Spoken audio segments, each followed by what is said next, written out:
তা আমি কাকে দেখাবো ভাই, কার জন্য মেকআপ করে থাকবো? এই মেয়েরা খালারা, আমি হাদিসটা পরে বলছি, এখানে আরো একটা কথা বলে দিই। তাইলে আমার মায়েরা খালারা, বাড়িতে যখন আপনারা থাকবেন, নিজের স্বামীর সামনে একবার হিরোইন সেজে থাকবেন, একবারে মেডাম হয়ে থাকবেন। আপনার স্বামী কাম কাজ করে যখন বাড়িতে ঢুকবেন, আপনার চেহারার দিকে দেখে যাতে সারাদিনকার খাস্তা নামার দূর হয়ে যায়। আর যদি কালো ঝালা হয়ে থাকবেন, কাম কাজ করে ঘামে বছর দুর্গন্ধ করবে, আর যদি আপনার স্বামী বাড়িতে ঢুকবে, আর বাড়িতে ঢুকার পর যখন দেখবে যে ইটা একবারে ধানের মতন হচ্ছে, কিংবা এই কালো ঝালা মেখে আছে, গোবর মেখে আছে, বাসনা কষা কত, ওর দেখে মন খারাপ করবে, হঠাৎ কাছ থেকে তোর মতন স্ত্রী আমার দরকার নেই। এই জন্য নিজে স্বামীর সামনে যত সাজতে পারেন শেষ নেই। কিন্তু আজকে অবস্থা উল্টা হয়ে গেছে। বিয়ে খেতে যাবে, তখন দেখবেন সুবহানাল্লাহ, আমার মায়েরা খালাকে দেখবেন যে নতুন নতুন কাপড়, নতুন নতুন চেয়ার কিনে যাবে, আর পুরুষের সামনে ছেড়ে দেওয়া কাপড় কিনতে থাকবে। এরকম যোজনা হয় না? হ্যাঁ, যাও। গল্প সল্প করার পর এবার সালমান রাদিয়াল্লাহু তাআলা বাড়িতে আছেন। আবু দারদা রাদিয়াল্লাহু তাআলা আর ভাইটা বাড়িতে চলে এসেছেন। সালাম কালাম হলো, গলাতে গলা মেলামেলি হলো। এবার আবু দারদা তখন ওর স্ত্রীকে বলছেন, আরে এ উম্মে দারদা, আরে ভাই বাড়িতে এসছে, নাস্তা পানি দে না, নাস্তা পানি দিস না কিছু? বলছেন না, নাস্তা পানি দিনে আপনার অপেক্ষা দেখছিল যে আমার ভাই আসবে, তাই আমি খাবো। বলছে দিনে তাড়াতাড়ি করে খানা দে, কুটুম সদর বার্তা আসলে আমরা নাস্তা পানি দিই কি দিনে? তো বলছেন তাড়াতাড়ি করে খেতে দে। এবার আবু দারদা তার সামনে তখন খানা দিয়েছে।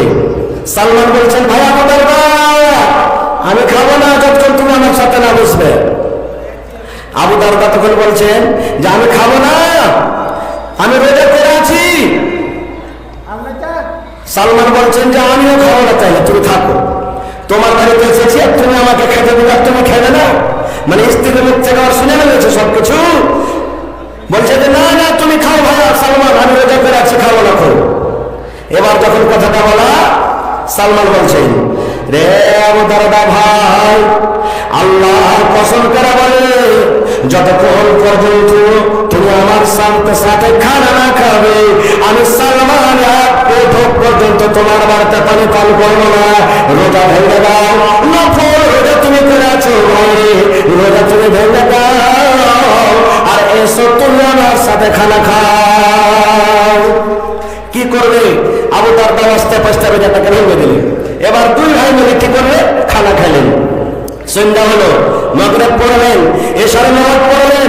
এশারের নামাজ পড়ার পর এবার তখন আবু দারদা সালমানের জন্য বিছানা দিলেন একটা ঘরে, আর বলছে, সালমান ভাই তুমি এই ঘরে তুমি আরাম করো। আবু দারদা তখন বলছেন যে আমি চলে গেলাম নামাজ পড়তে, তাহাজ্জুদের নামাজ পড়তে, নফল নামাজ পড়তে। যখন কথাটা বললাম, এইবারে সালমান বলছেন, আবু দারদা ভাই, আমিও ঘুমাবো না, যদি তুমি না ঘুমাও আমিও ঘুমাবো না রে ভাই, কারণ তোমার বাড়িতে আমি এসেছি, তুমি আমার সাথে কিছু কথা বলো, আমিও তার জন্য নামাজ পড়বো। এই যে তোমার স্ত্রী আছে, তোমার স্ত্রীর কাছে সময় দাও, যাও যাও ভাই, তোমার বেদের কাছে তুমি ঘুমিয়ে যাও।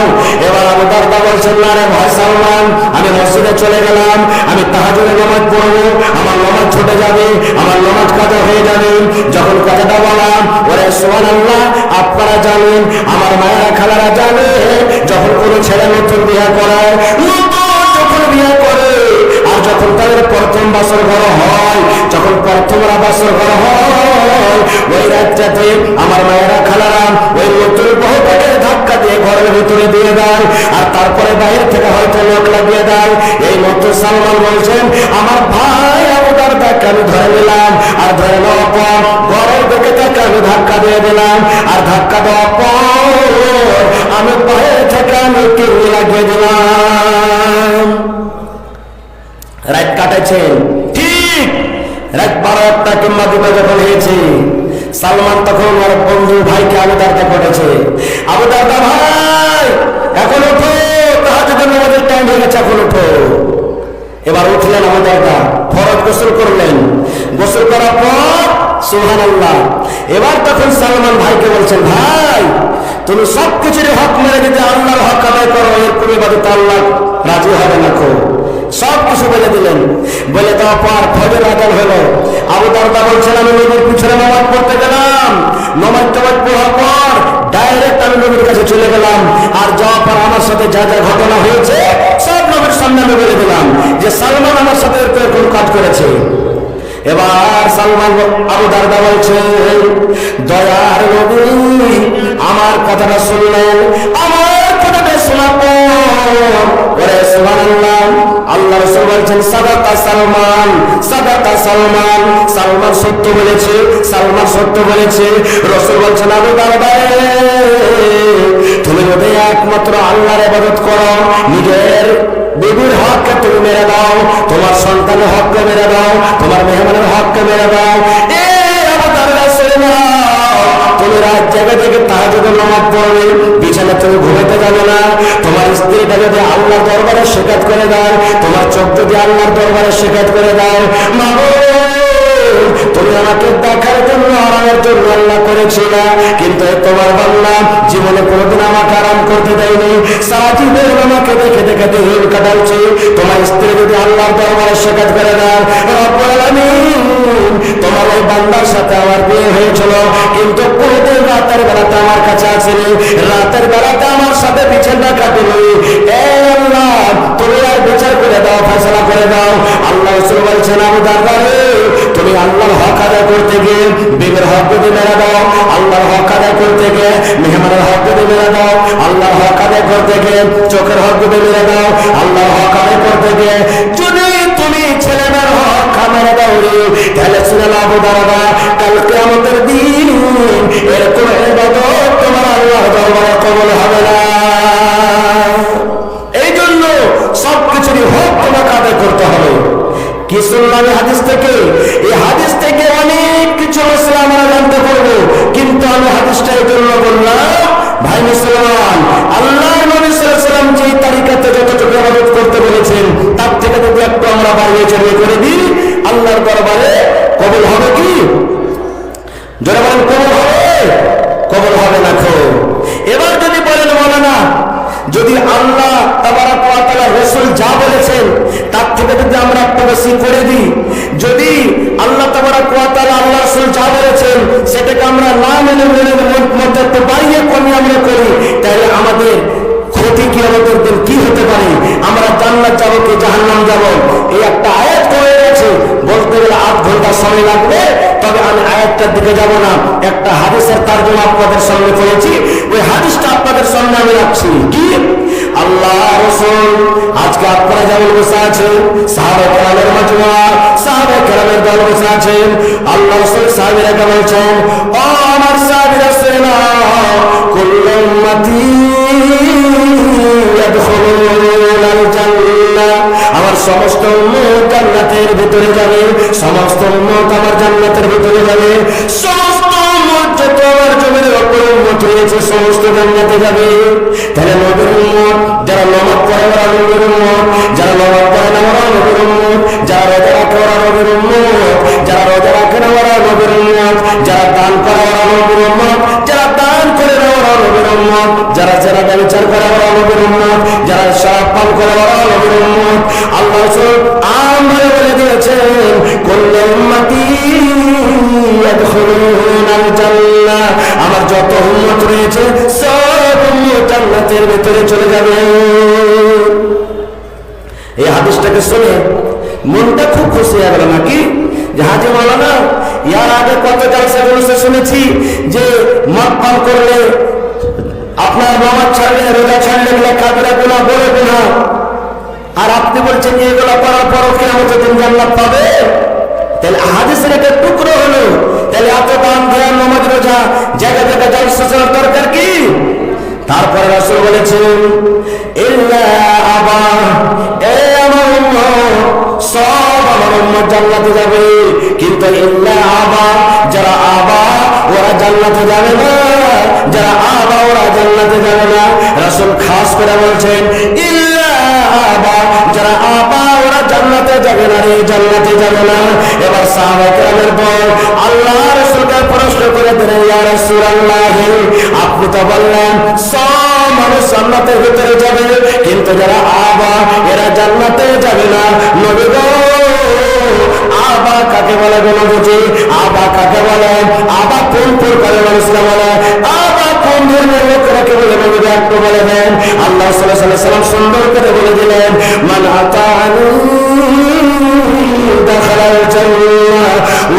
আসানি ফাকাদ আবা। এই আমার সাহাবীর যারা, আমি নবী আমার অনুসরণ যারা করবে, আমার ইত্তেবা যারা করবে, আমার কথা মতো যারা জীবন কাটবে, আমি নবীর যেভাবে চলতে বলেছি সেইভাবে যারা চলবে, তারা আমার উম্মত, তারা জান্নাতে যাবে রে, তারা জান্নাতে যাবে। ও আমার আসানি ফাকাদ আবা। আর যে আমার মন আমার কথা মানবে না, নিজের মন মতন খাবে, নিজের মন মতন পান করবে, নিজের মন মতন চলবে, নিজের মন মতন জীবনটাকে কাটবে, আমার মন মতন চলবে না। রাসূল বলছেন এরা আবা, এরা আবা, এরা আবা, এরা কিয়ামতের দিন আল্লাহ জান্নাতে যাবে না। সুবহানাল্লাহ। তাহলে হাদিস থেকে আমরা বুঝতে পারলাম কি, যে নবীর তারিকা মতো নবীর ইত্তেবা যারা করবে তারা জান্নাতে যাবে, আর যারা নবীর ইত্তেবা করবে না তারা কোথায় যাবে? জাহান্নামের ভিতরে যাবেন। কোরআনের একটা আয়াত আছে, আমার সময় ঘন্টা ভাই ঘন্টা কাছে আসছে, আমি ওদিকে যাব না, তবে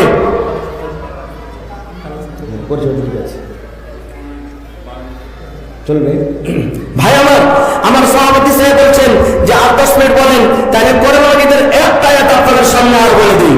যদি নবীর কথা না মানে, কত লোক বলে না যে দৌড়জি মৌলানা মৌলবীরকে বলার কাম বলছে, না মানলো তো কি হয়ে গেল? মৌলবীরা বলছে রে, না বললে ওরা কিয়ামতের দিন ধরা পড়বে। কত লোক বলে, মানে মানুষ আমল করবে না, আমল না করলে ওদের কিয়ামতের দিন ধরা পড়বে, এটা দেখবে না, বলবে মৌলবীরা যদি না বলে তো কিয়ামতের দিন ধরা পড়বে না। একটা আয়াত পড়ে দি ভাই, আল্লাহ রাব্বুল আলামিন কোরআনে বলেন, ইন্নাল্লাযীনা কাযযাবু বিআয়াতিনা ওয়াস্তাকবারু আনহা লা তুফাত্তাহু লাহুম আবওয়াবুস সামাই ওয়া লা ইয়াদখুলুনাল জান্নাহ হাত্তা ইয়ালজাল জামালু ফি সামিল খিয়াত। সুবহানাল্লাহ। কত করে আয়াতটা, কত মজবুত আয়াত। আল্লাহ কি বলছে? ইন্নাল্লাযীনা কাফারু বিআয়াতিনা। এ দুনিয়ার মানুষেরা শুনে নাও, আল্লাহ নিজে বলেন যে আয়াত আমার কোরআনকে, আমার হুকুমকে যারা মিথ্যা মনে করে, ঝুট নিয়ে চলে আসে, মিথ্যা মনে করে, ওয়াস্তাকবারু আনহা, আমার কোরআনকে, আমার শরীয়তকে, আমার দিনকে, আমার হুকুমকে যে অহং করে করে ঘমন্ডি করে, তারপর আল্লাহ বলছেন বান্দারে, এ নাদান,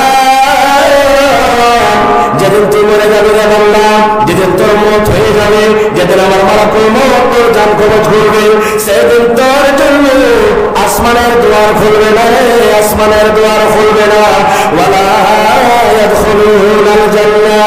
এবং আল্লাহ বলেন আসমানের দুয়ার খুলবে না তো খুলবে না, সেদিন কিয়ামতের দিন তুই জান্নাতের ভিতরে যেতে পারবি না রে, জান্নাতের ভিতরে যেতে পারবি না।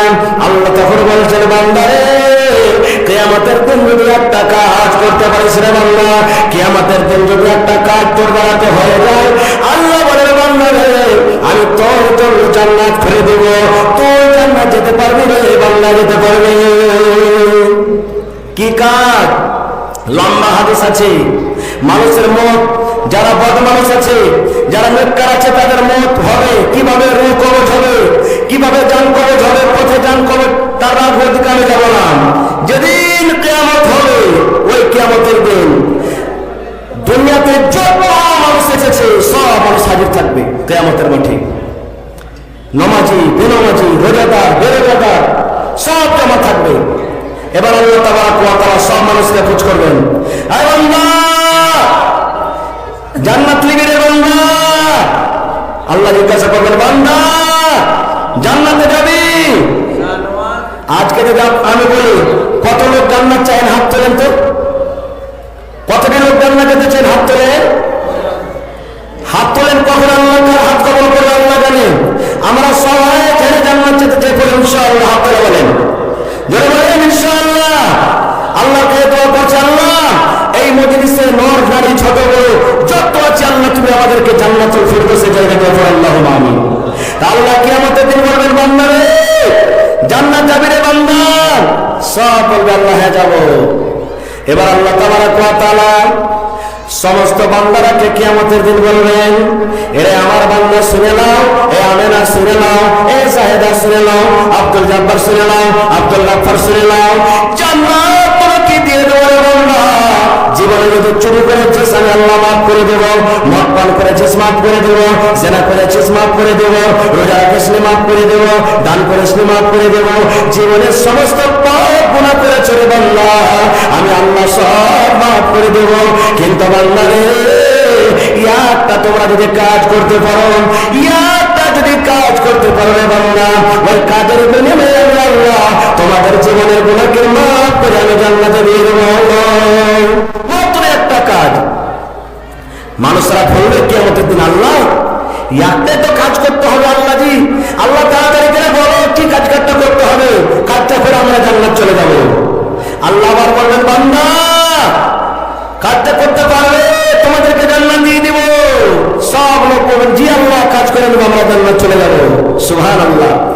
এবার তখন আল্লাহ তাবারক ওয়া তাআলা একটা ফেরেশতাকে বললেন, ফেরেশতা রে, একটা উট নিয়ে এসো রে ফেরেশতা, কিয়ামতের মাঠে একটা উট নিয়ে আসা হবে। আল্লাহ